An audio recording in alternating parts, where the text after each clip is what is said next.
Alrighty, we're going to go ahead and get started. Welcome and thank you for attending the State Board of Nursing's stakeholder meeting via webinar today. The date is January 8th, 2024, and the time is 11 a.m. Before we begin, we would like to introduce the staff members from the Division of Professions and Occupations that are present. My name is Darcy Magnuson, and I'm a regulatory analyst with the division. Also attending is Roberta Hills, Program Director, Tony Cummings, Senior Program Director, and Maria Hernandez, Regulatory Coordinator. The division has transitioned to a platform that is 100% virtual, and we appreciate your flexibility. As many of you have been to DORA stakeholder meetings before, we would like to reiterate the importance of your comments today. DORA makes decisions every day that may affect your life and your business, so your input is vital in the rulemaking process. Throughout this process, our goal is to create regulations that clarify and explain legislation, ensure minimum competency to enter and continue to practice, and provide only what is absolutely necessary for consumer protection without creating unnecessary barriers to the marketplace. Your input will be part of the information that goes to the board as it considers adopting revisions to the rules. More specifically, today we will receive feedback on revisions to Rule 1.15, Rules and Regulations for Prescriptive Authority for Advanced Practice Registered Nurses. You're also seeing Rule 1.14 on the screen. The only purpose for adding that into this is to correct a typo and relettering in subsection 1.14D5A2, which should be A instead of B. So that's why you're seeing that. This meeting is being recorded and will be posted on the board's website under the Public Notices tab by the close of business tomorrow. As this stakeholder meeting is held solely by webinar, please raise your hand using the hand icon if you would like to speak, and we will unmute your line so you'll be heard by everyone, or you can type your comments into the question section, the Q&A section, and we will read them out loud for the recording. Before we start taking comments, we ask that anyone providing comments, please state your name and the name of the organization that you represent, if any. Feel free to provide either general comments on the rule changes or specific comments on the proposed language. Please limit your comments to no more than 3 to 5 minutes and try not to repeat something that was already said. Stating you're in full agreement with someone else works just fine and will be noted. If you are using the audio through your computer, please remember to put any phones on vibrate or turn them off. And whether you are using computer or phone audio, try to keep background noises to a minimum when speaking. We did drop into the chat. Hopefully you can access those, the written comments that we have received so far. Maria has updated all of those that were submitted prior to the meeting today. So you can take a look at those. They are also posted on the board's website under the Public Notices tab. And we also dropped into the chat the draft rules, again, posted on the board's website and the Public Notices tab, and are being shown on the screen. But in case you want to look at them on your own, they're in the chat. So at this point in time, we will take feedback from stakeholders.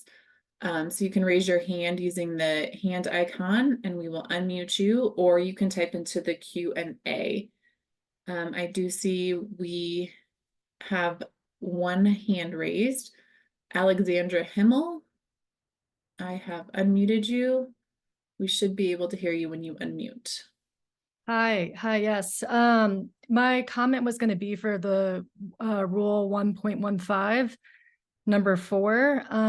So I work with Autism West Behavioral Partners in Aurora and North Glen clinics. And it's saying that you need at least 3 years of clinical work experience with an RN license. Going through a direct entry program, I feel like that's kind of a problem for anybody that goes through direct entry programs. Like, I'm able to prescribe in the state of Massachusetts and have my DEA license there and prescriptive authority for controlled substances. But because of the 3-year rule and because I went through a direct entry program, I'm not able to get the provisional prescriptive authority in the state of Colorado.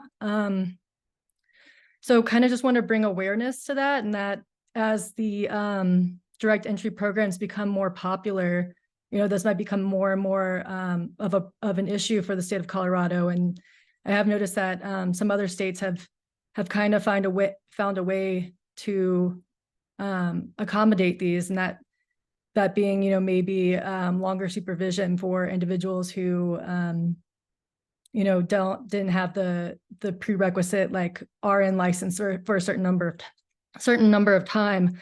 I'm also suggesting potentially allowing post-baccalaureate graduates to kind of have that clinical work potentially count before getting the RN. I know it's a little bit different if you're going through getting like a BSN and kind of starting that out. And most people who have a BSN, they go and get the master's or a doctorate for the MP usually takes around 3 years. I currently have my MSN and DNP. But yeah, I just want to bring attention to the 3 years, and that there's a potential gap for some individuals who might fall through that, but are able to potentially have that provisional prescriptive authority in other states. Okay, thank you.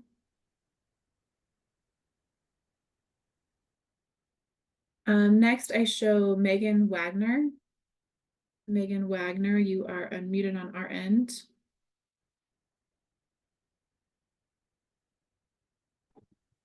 I'm sorry, I didn't mean to sign up for anything. I just joined. No problem. We will go ahead and lower your hand and place you back on mute. Paige Hiss, I do see your comment in the Q&A. Would you like for me to read that out loud? I know it's about your personal application, so I don't want to read it if you don't want it to be shared. But if you do want me to read that as your comment, I'm happy to do that. Linda Cotman, yes, chat is disabled. If you want to type in your comments, you can use the Q&A.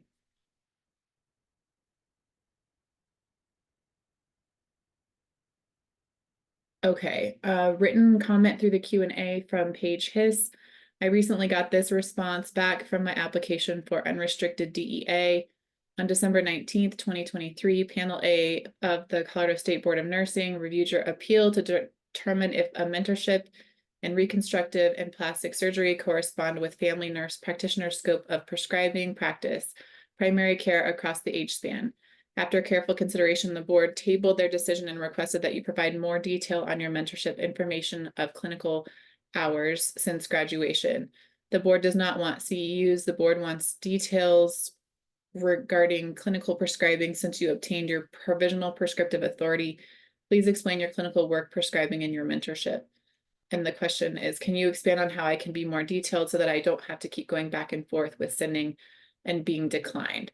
So we can't answer your specific question today. You can reach out to the Board of Nursing and we can type in the email address and they may be able to help you more with your specific question regarding your application, but unfortunately we can't provide you with that information today.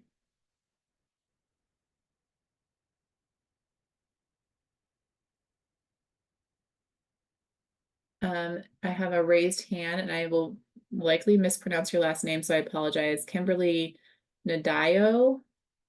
Kimberly Nadayo, you are unmuted. Thank you. Yes, my name is Kimberly Nadayo, and I am a DNP family nurse practitioner at University of Colorado School of Medicine. And I just wanted to bring some attention to the requirements right now for an unrestricted prescriptive authority for family nurse practitioners specifically. There's been a requirement now that 150 of these mentorship hours have to be pediatric and 150 of them have to be women's health based.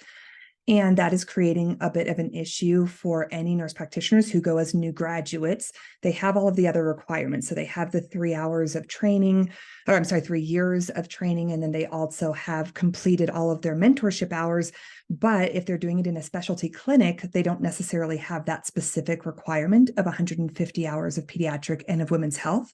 And the barrier that it's creating is that when you start as a new graduate, you don't really have the flexibility and time to go and do another clinical rotation outside outside of what you did during your nurse practitioner program. And it's really creating a big barrier for us specifically at University of Colorado for any nurse practitioners who are hoping to enter a specialty field to be able to obtain this. So I just wanted to bring some attention to that as well. Thank you.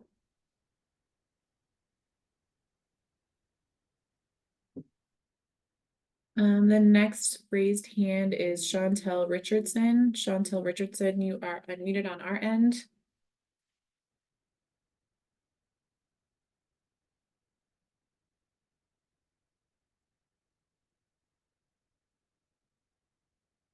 Once you unmute, we should be able to hear you, Chantel Richardson. Oh, okay, great. Thank you. Can you hear me now? Yes.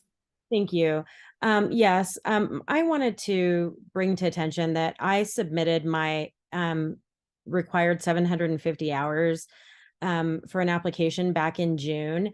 And I have faced lots of barriers with this. And I was asked to submit an additional 150 pediatric hours.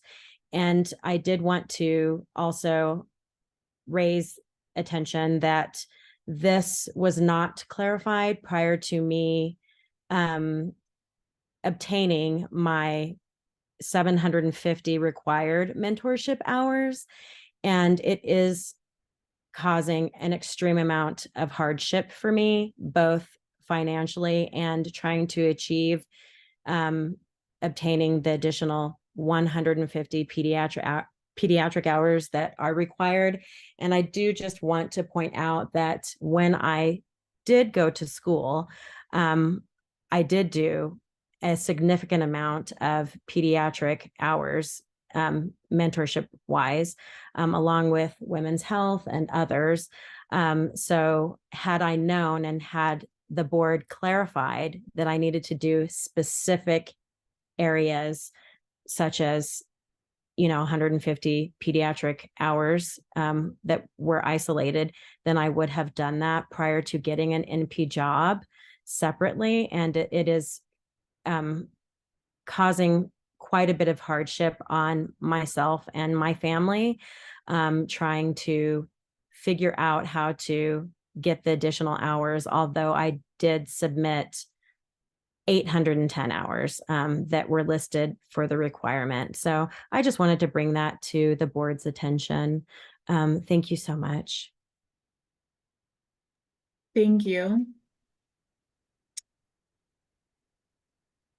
And the next raised hand is Laura Rosenthal. Laura Rosenthal, I have unmuted you. Good morning. Can you hear me? Yes. Great, thank you. I'm an advanced practice nurse. I've been in the state of Colorado since 2006. While I appreciate the board's move in this language from away from specialty focus, which I think is a positive move, I am concerned about some of the language in G.1.A, where the mention of the mentor having to yeah, if you're scrolling down there.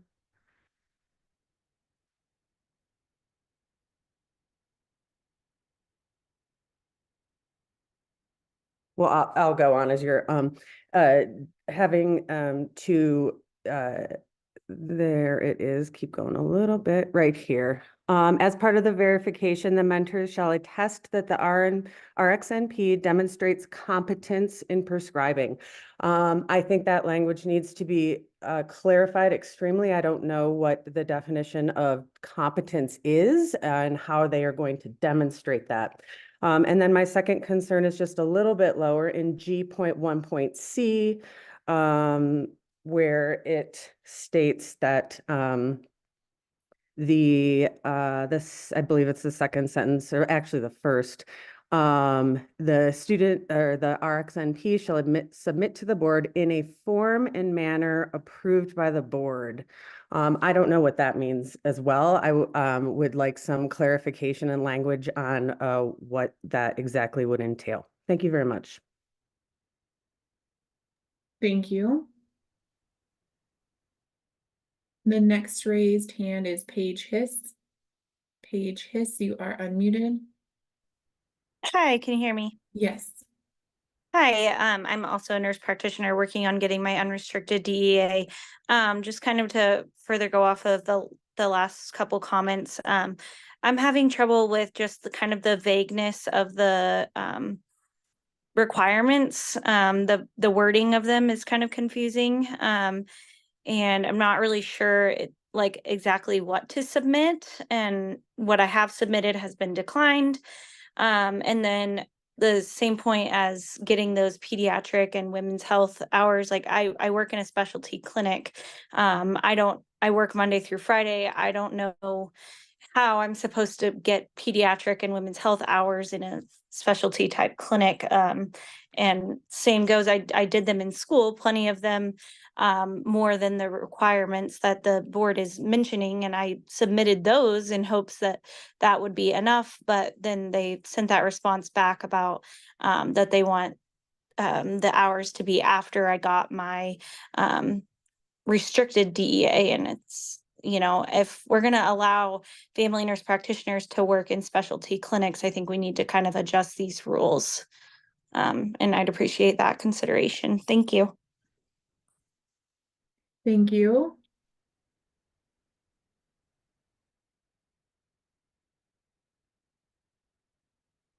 We have a comment / question in the Q&A from an anonymous attendee. If you are not required to be employed at the same place as your mentor, can you please give examples of how the mentorship oversight looks and the overall process? I do not know the answer to that, Roberta. I'm not sure if that's something that you can answer.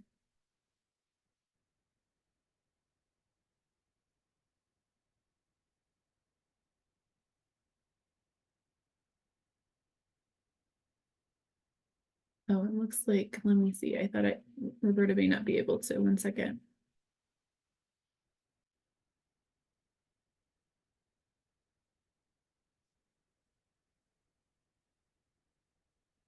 Sorry, Roberta. I don't know if that's something that you can answer. Looks like you should be able to unmute now.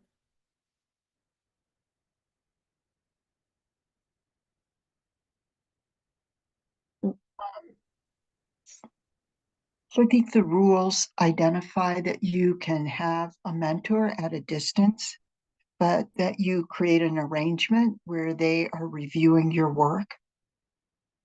And whatever seems to be possible, because obviously everyone has to also ensure confidentiality of patient information. So even if you would probably have to either get your patients to agree to allow you to share that with a mentor if it's outside of your practice area, and then share your work and get feedback from your mentor if they're outside of your employer. Thank you, Roberta. Mm-hmm. Written comment from Paige Hiss. When will the comments from this meeting be taken into consideration and hopefully into effect? I would like to know before trying to submit my unrestricted application again. So right now, the current plan is that the board will review all of the written comments and the draft rules at its next meeting, full board meeting on January 24th. And we'll discuss it during the open meeting. And then we will continue to get additional stakeholder feedback based on the board's comments.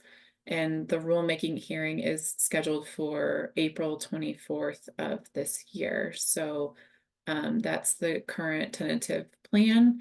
So we'll take some time for these rule changes to become effective. Jennifer Rogers wrote, I agree with the comments from Laura Rosenthal outlined. And Carla Kehi, I apologize for mispronouncing your name. I am submitting this comment to support unrestricting requirements for the 750 hours to allow for specialty and internal medicine practice. There are not enough family medicine jobs for every new grad to start here. I support, and Boulder Community Health supports independent practice for NPs We had training in school to satisfy safe prescribing requirements. Thank you very much for considering these comments. Liz Wambugu, you are unmuted. Liz Wambugu, sorry. No, that's okay. It's Liz Wambugu. I guess my question, I don't know if this has been answered here for mentorship. I know that they require someone like being an APRN, you require an APRN that is going to be your mentor. But one of the hurdles that I faced was my APRN was not an NP. So they were, what is it called? It's a clinical, it was a different specialty, but they're still considered an APRN. And basically, I have had a lot of issues because I'm an adult gerontology NP, and the person cannot, their certification is not necessarily adult gerontology. So I just didn't understand, like, do you have to find someone who is exactly the specialty that you are, or can it be an APRN who is your mentor? And how does that work? She's a clinical nurse specialist. Sorry, I kind of forgot the title for a moment. Roberta, do you know the answer to that?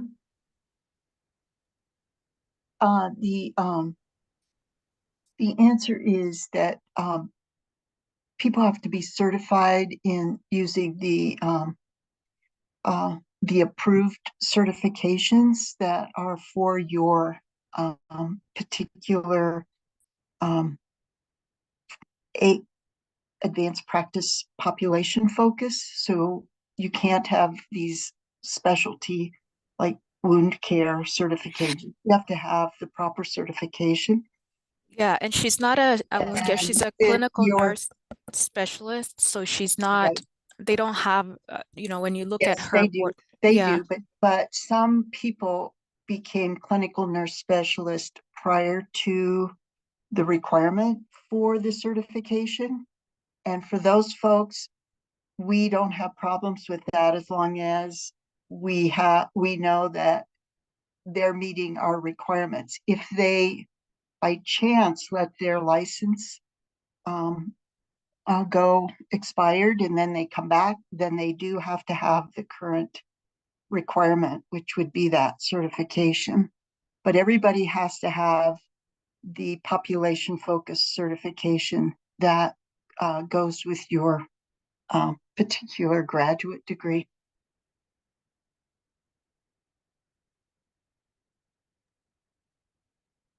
Thank you, Roberta. Mhm. Okay, the next written comment is from Jennifer Schmidt, who says, I agree with the comment that we have been trained in school and passing state boards should give full practice authority for APRNs in the state of Colorado.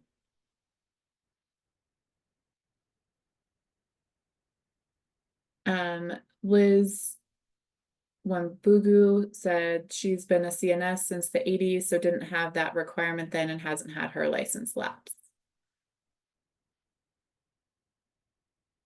A written comment from Constance McMenamin. A comment: as a longstanding provider and prescriber, I can accept SBON following a legislative mandate for 750 hours.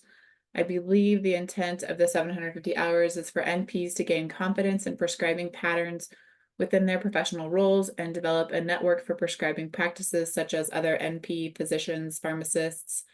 As a longstanding prescriber, I continue to reach out to my colleagues if necessary.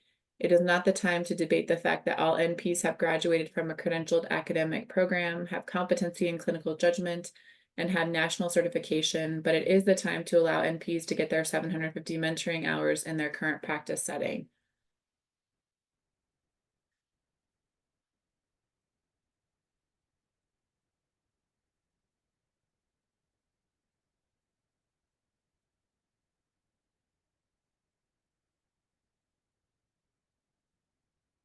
David Parrott said or asks, can one of the state staff members clarify for a new FNP that is hired into a senior medicine or gerontology practice, is the wide focus of women's health, etc., still required under these revisions?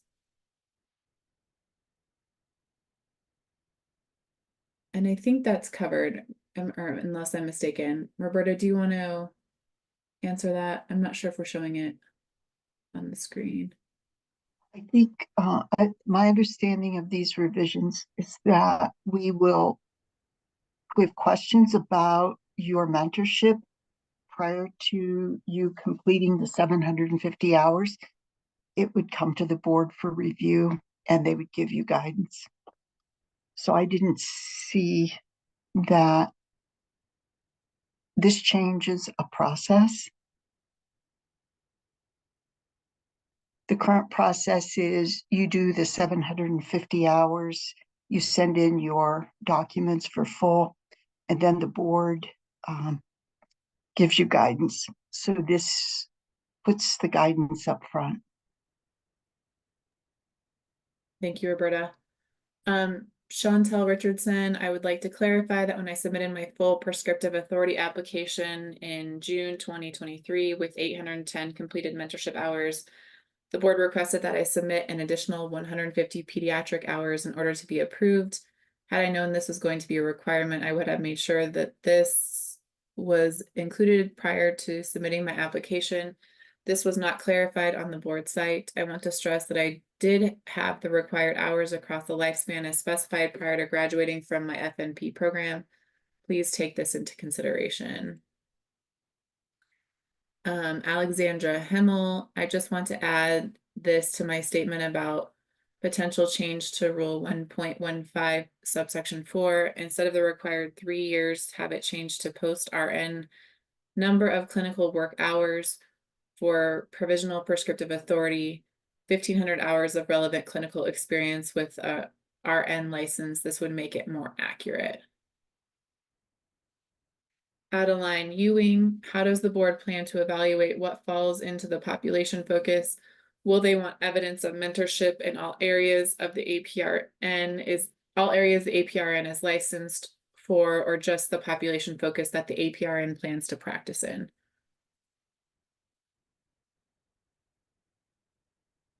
And I don't know, Roberta, if you want to weigh in on that, or if you want to leave that question up for the board to discuss during its meeting. Well, I'm sure the board will discuss it. So whether they're going to change, right now we're looking at, as you know, if you're an FNP, we look at your evidence of competency in prescribing based on your mentorship across the lifespan. So the January meeting, the full board may have discussed that and see it differently. Jennifer Rogers, how does this ask for additional hours in certain focus hours, i.e. peds and women's health? How does it align with other states, with how other states are interpreting? I'm concerned that we are requiring above basic competency, which is the board's role. I'll read one more written comment and then move back to raised hands. Deborah Bailey, much of the new restrictions continue to impact full scope of practice with limiting experience that the APN brings to prescribing medications. This impacts even more APNs in rural areas that will have depth in prescribing, but not quantity hours, I believe that, or quantity hours. Please look at the depth of training APNs bring to prescribing in pharmacology. The literature supports that family and primary care is declining, even more so available sites for mentorship limited in rural areas. This is much more restrictive than many states in the US. Colorado has been the leading edge of nurse practitioner care. Please be more supportive of transition to practice. Going back to raised hands, Annie's iPhone 13, you are unmuted. We should be able to hear you. Annie's iPhone 13. Hello, can you hear me? Yes. Thank you for starters, just thank you for doing this meeting and listening to your stakeholders at all. I'm calling from vacation, so I hopefully this translates well. My name's Ann Pankratz. I'm a nurse practitioner with full prescriptive authority. I work at the Colorado Department of Corrections. So I work in an adult male prison, and I think the prior speakers have done a really nice job kind of communicating our thoughts and our opinions of having graduated and completed the appropriate hours to be certified to prescribe. So I won't go on and on about that, but I just kind of wanted to share my experience of working in the department for 4.5 years now, and it is quite a barrier for us to hire FNPs or nurse practitioners to serve an underserved population. And so for us, the major hiccup is the pediatric hours. And certainly it's really hard to do already starting out as a new NP, working the full 40 plus hours, and then also kind of having to work an additional 10 hours every week to complete this requirement, not to mention we know how hard it is to find those pediatric spots. So one thing I would like to add, perhaps that's novel to the conversation here, is revisiting the fact that we cannot use CMEs or continuing education credits to obtain even partial amount of the required practice hours to obtain that full prescriptive authority. I find that when you shadow at a family practice, even on those days, you could do a full 10 hours and only see 2 pediatric patients. And so really you're not even, I mean, you're getting 2 hours of experience with pediatrics then, whereas I was more than willing to do full days sitting at home doing these online credit hours. And I really do learn a lot from those. And I think it's a good, you can get truly the full day of learning those specific pediatric requirements that I really wanted to learn. And so that's kind of what I would like to bring to the table, in addition to support of the previous comments, just revisiting the not being able to do it via online credits or even through going to conferences and things like that. Thank you again for listening to us. Thank you. If you've already spoken and submitted written comments, I'm going to go ahead and move on to people we haven't heard from and then come back to you if there's time. The next person I show with a raised hand is Colleen Casper. Colleen Casper, you are unmuted. Thank you very much, and I appreciate all the feedback and discussion occurring. I just wanted to highlight one thing that I'm confused about and would like the board to deliberate more in their follow-up, in that both the statute and the current rules say that education, training, experience, and practice, the mentor should have education, training, experience, and practice that corresponds with but need not be identical to the role and population focus of the APRN provisional prescriptive authority applicant. And I feel there's a significant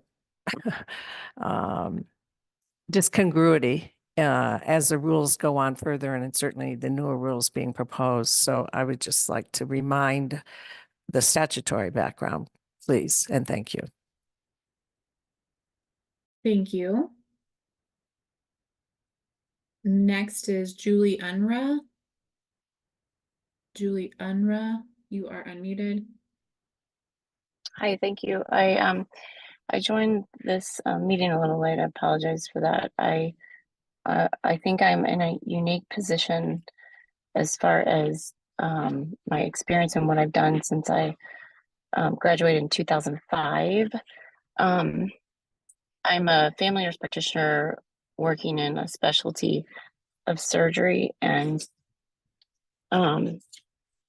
I do everything from pre-op visits to assisting in surgery, and then I follow people up afterwards. I am able to prescribe, and we do see patients that are 12 and older for weight loss medications that are FDA approved.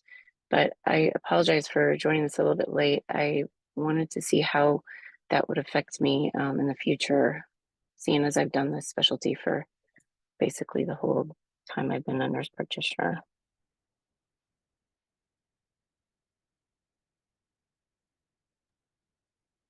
Roberta, do you want to answer that, or would it be best to have her reach Well, out? I don't know the process. If you have full prescriptive authority, if you practiced in another state and could endorse in, I don't know enough about the background to really. I do have full prescriptive authority with the DEA. Perfect. I don't practice in another state. So And I'm sorry for interrupting. So you want to know, will an FNP who has specialized have problems in the future? I And do. we accept all, I shouldn't say accept, we have to process all complaints. So you have to defend your competency. That's the only time I'm aware that you will have to defend your competency. Okay. Thank you. I appreciate it. I have always tried to work another job, like in urgent care or retail health or whatever, because, you know, obviously I'm an FNP and it is a concern, but I really have found that what I'm doing in my specialty is invaluable and I don't ever want to do anything else. So, yeah. Thank you very much. Sorry to take up so much time. Thank you. Next is Ashley Shu, and then I'll go back to written comments. Ashley Shu, looks like you lowered your hand. If you want to speak, okay, there you are. You are unmuted.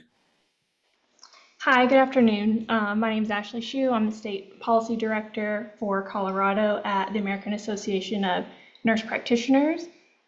Just want to thank the board again for holding this opportunity to get comment from stakeholders. On behalf of our over 1,000 NP members in Colorado, AANP really wanted to engage and provide some comment on these proposed rule changes. We do appreciate the updates to this version of the revised proposed rules. There are some elements here that we think are positive and will provide some additional clarity, and we've indicated those in our written comments. There are a few proposed language areas that we have suggested revisions for, and those are also identified for the board to consider in our written comment. To kind of add to the excellent examples that NPs are sharing about the barriers that they're facing in employment in the state on this call, just wanted to say we're also hearing that from our members as well as from employers, that the current system for the mentorship piece has created some barriers to employment, and that from our work in the state over the last decade, we have seen that the Colorado legislature has made a very clear intent to reduce some of these barriers through legislation. And so our read of the statute is that the board is actually granted additional flexibility here and would not need to duplicate the experience and clinical training that these NPs would already have from their education. And so we'd encourage the board to take a second look at these proposed rules and consider some of those pieces in the upcoming discussion. Thank you. And to just reiterate your written comments, we will do our best to incorporate because I know that you did, like you said, submit proposed red lines. Those are always helpful for the board, and we will add those into the draft rules. We just didn't have a chance to do it before today's meeting, but for all of you who are listening, if you do have suggested language, that tends to be helpful, and we will add those into the draft rules in addition to posting the written comments on the website. So thank you for that. Going back to the Q&A, John Gonzalez, I'm an experienced ACNP and adult NP and recently received licensure in Colorado. Because I have multiple years of experience, I was able to receive full prescriptive authority.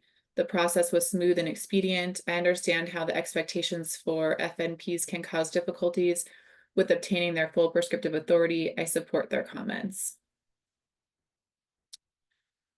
Anonymous attendee, I completely agree with most of the providers here. I also want to point out that if this continues to be this restrictive, that APNs will move out of this state and our patients and facilities will suffer. Another anonymous attendee, the 750-hour mentorship is in the statute and is not something the board can waive. It is required for each prescribing authority per population focus. It sounds like the proposed rule that allows for mentorship review prior to starting the mentorship will help folks that have experienced challenges at the end of the process that exists today. Amanda Simonton, going back to the 3 years of holding a RN prior to qualifying for provisional prescriptive authority, a suggestion to consider 2 years versus number of hours working as a RN, 1,500 was suggested. As a prior professor in Texas, many of the students wouldn't be able to work that number of hours by the time they completed their MSN due to the number of clinicals, study time, etc.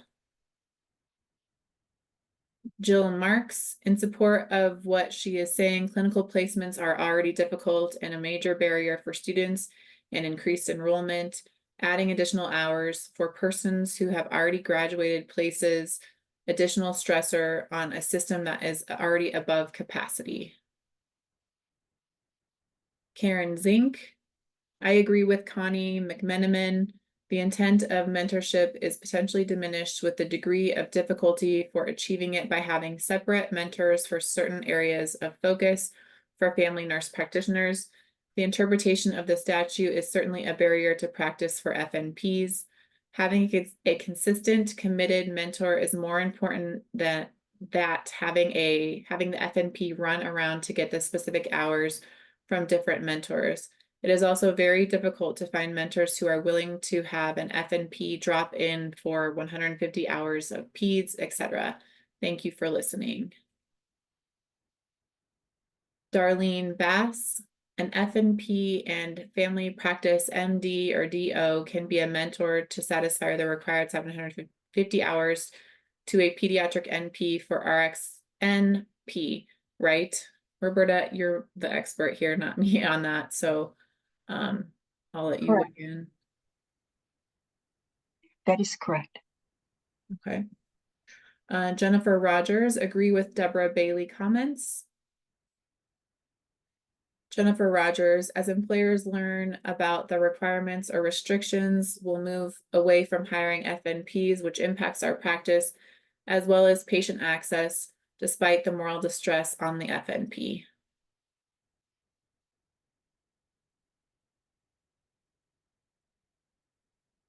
Valerie Kerr, is there a specific document that is required to be submitted to the board to gain full prescriptive authority?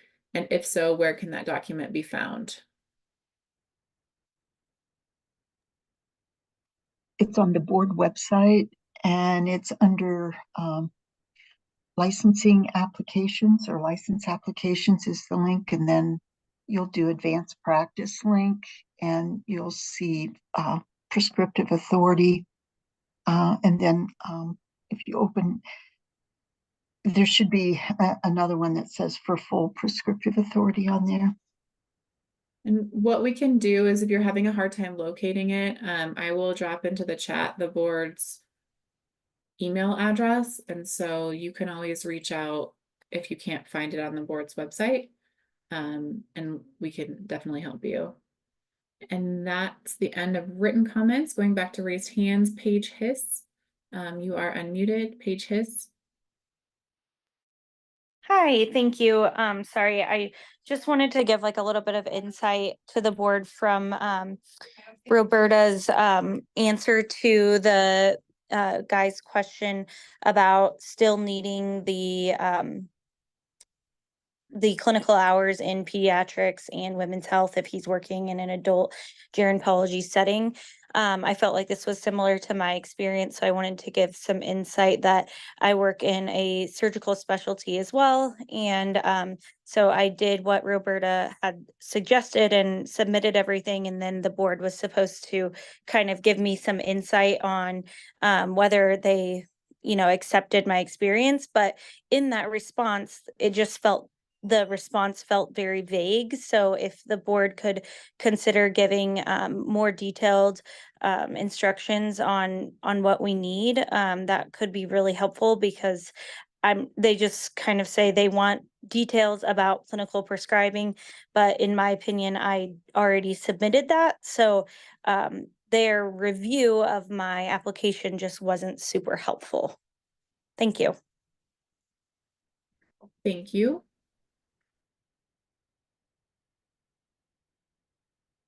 Anyone else? And we'll give the dates again when we wrap up. And you're always welcome to submit written comments. We do our best to get those posted quickly once we receive them. So the link that you see on the board's website, that's active. And like I said, once we receive the comments, we will acknowledge that we received them, and then we'll post them on the board's website. So that's a good place to continue to check back.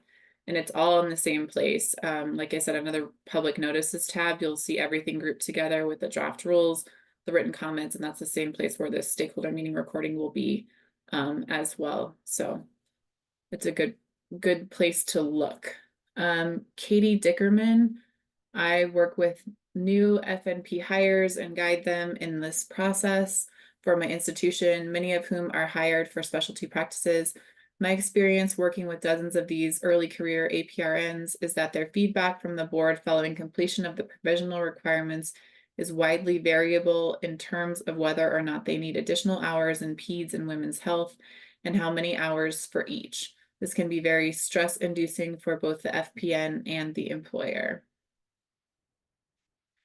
Greg Anderson, if changes are made to the full prescriptive authority requirements, how will that affect advanced practice registered nurses who have been granted provisional prescriptive authority and are already in the process of getting their full prescriptive authority under the current statutory requirements?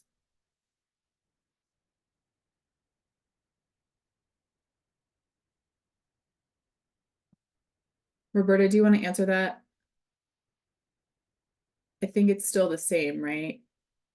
Well, if the requirements, if you're responding to board requirements and you see that something changed, so say that you see that the board decided that they weren't going to require the specialty hours, you could communicate with us right away and say, this is where I am, and will you reconsider?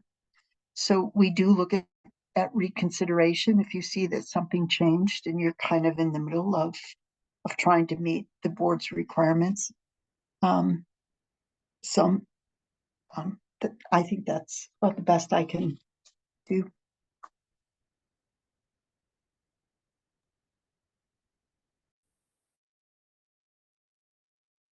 Okay, anyone else? Seems like we're slowing down a little bit. Kelly Troutman. You are unmuted, Kelly Troutman. Hi, can you hear me? Yes. Awesome. Yeah, my name's Kelly. I just wanted to say I agree with Katie Dickerman's comment about just the variation in the guidance that we get after applying for our full prescriptive authority. I'm a family NP, but I work in a pediatric practice, and I've had some of my colleagues who are also family NPs.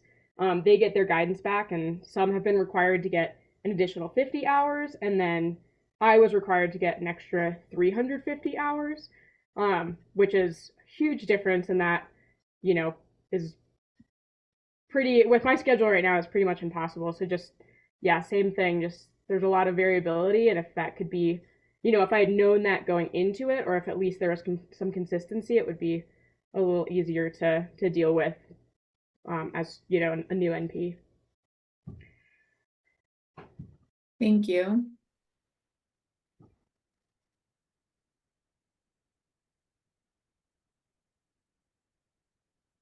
Kendra Decker, you are unmuted. Hi, can you hear me? Kind of. Maybe talk a little bit louder. Okay. That's better. So I'm a new graduate FNP, and I've been job seeking and I found that the 750 hours is greatly limiting the jobs that I can accept based on the need to fulfill the requirements and have a mentor. And I've been an RN for 12 years, and most of my background is in home hospice, and that's kind of where my heart is and my passion is. However, as a nurse practitioner, I can't go directly into that kind of subspecialty because I would limit the population that I would serve so much. And it's kind of just a vicious cycle of I there's so many opportunities that aren't available to me because of the limitations associated with getting the 750 hours. And so I find myself in a position where I have to accept a job that I'm not truly passionate about doing in order to fulfill these requirements. Okay, thank you.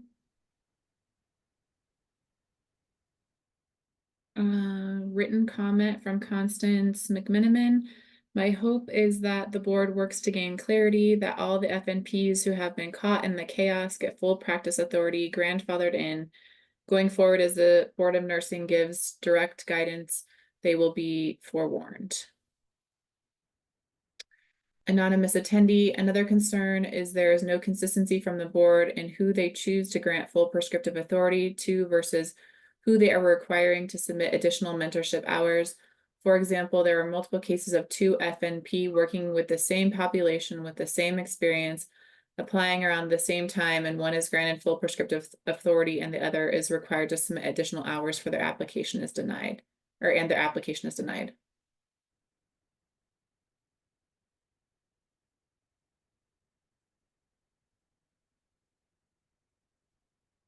Okay, anyone else before we wrap up?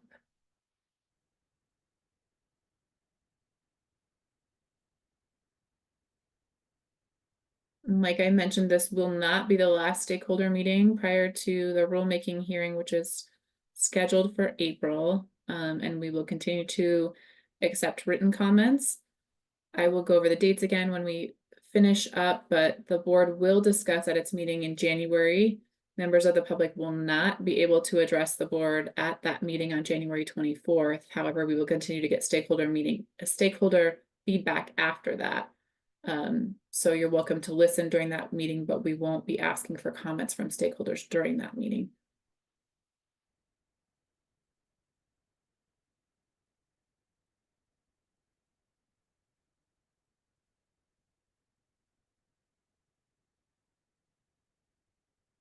Okay, I'm not seeing any more raised hands and there aren't any more written comments. So I'm going to go ahead and conclude the meeting. Colleen Casper, I understood you to say it was an open meeting for additional feedback. So the meeting on January 24th is the board's regularly scheduled full board meeting. The board will discuss the proposed changes to Rule 1.15 as a board. Members of the public will not be permitted to address the board during that meeting. After that meeting, once the board has had a chance to discuss these proposed changes and to make any other changes, then we will reach out to stakeholders again to provide additional feedback to the board. So I hope that that is clear.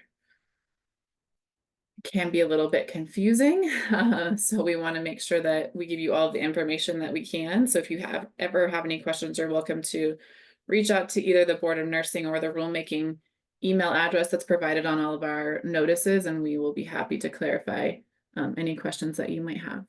So, alrighty, thank you very much for participating in today's meeting.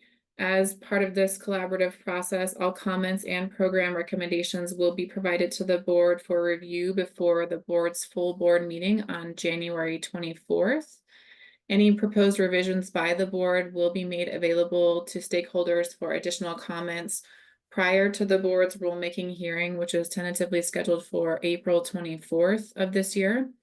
All rulemaking information can be found on the board's website under the Public Notices tab, and all written comments may be sent to Dora_DPO_rulemaking at state.co.us. that does conclude our stakeholder meeting for today, and we appreciate your attendance and participation.